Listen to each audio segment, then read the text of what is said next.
Welcome back, geometry students, to a new section of notes. Today we're doing 2.1 Patterns and Inductive Reasoning.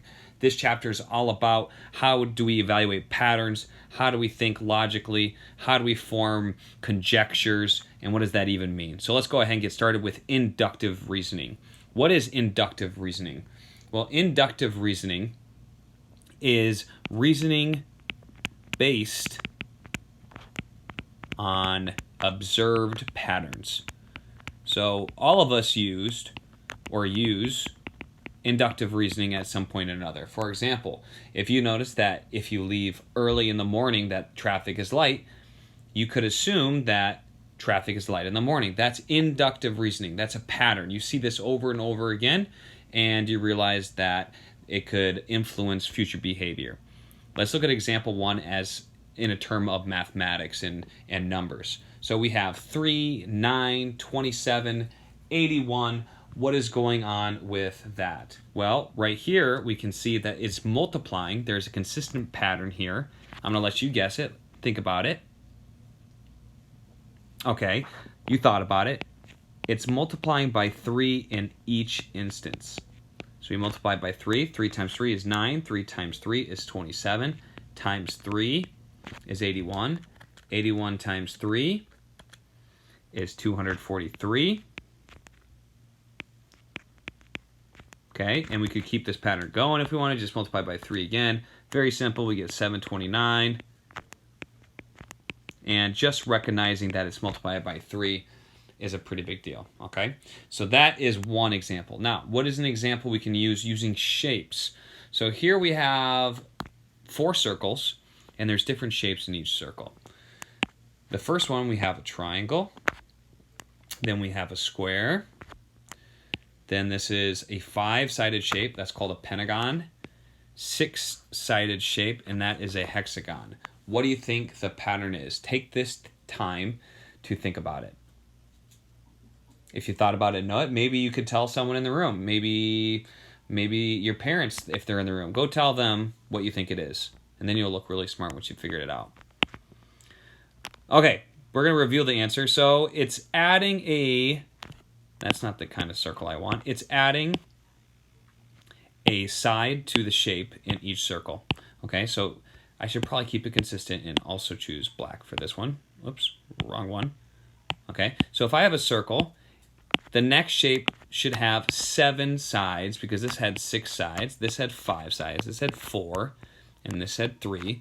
What about 2? Well, there's no such thing as a 2-sided shape, so that's why it started at 3. So we should have a 7-sided shape. 1, 2, 3, 4, 5, 6, 7. So it should have something a little bit like that, and that would be the next one in the pattern. If we continue, it'd have 8 and so forth, okay? Now, what is a conjecture? Very similar to conjectures you make in science. It's a conclusion you reach using, what do you think you use? Inductive reasoning. So earlier I talked about traffic in the morning. So if it's 5 o'clock in the morning, 5:30, you notice traffic is light.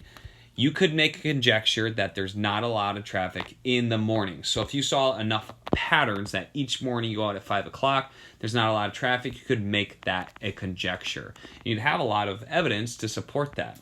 Now, you can use this to make future predictions with far into the future as well. So what will the 25th figure look like? We have a pattern here that's red square, orange triangle, green circle, blue square. Now, we couldn't say the next one would be a purple circle or a purple triangle or a purple octagon because we don't have enough information. We have to go based on this.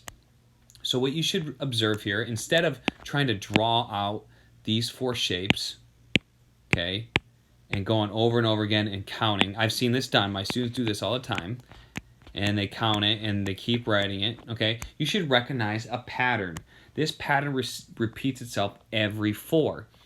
So the goal is, if this number is what we're after, and we see that this is a pattern of 4, we should try to see how many times 4 fits into 25.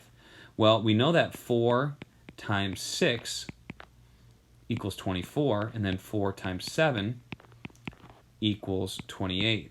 So 25 is somewhere in between that. Now, if we got to 6, this 6 right here, the 24th one would be this blue one, right? Because it's the last one in the cycle. If this is our first cycle, the blue one is the last one in this first cycle. So if we go through 6 complete cycles, 1, 2, 3, 4, 5, 6, the blue one, the blue square is going to be the last one in the cycle. So the 25th one will be the first one in the cycle. So therefore, our answer is going to be a red square. This is going to be the 25th figure. Okay? Be sure to rewind this or pause or fast forward if you need this information again, okay? This video is for you and for your notes. Now, what is, oops, I don't know why I erased that. There we go.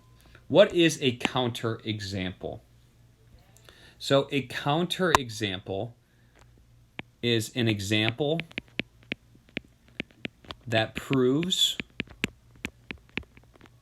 a conjecture to be false. Okay.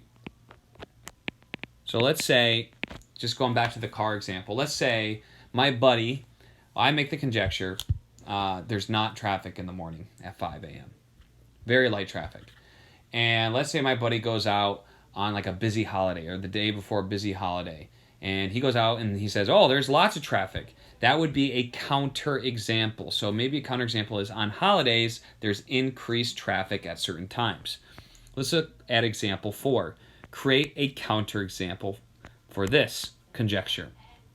If a month starts with the letter J, it is a summer month. Okay, so obviously there's June, there's July. Seems a pretty reasonable conjecture. But we have a counterexample. What about January? January starts with J and is definitely not a summer month. So that would be a great counterexample to that. Okay, next time we're going to be talking about conditional statements. Hope you enjoyed this video, and I'll see you next time on West Explains Best.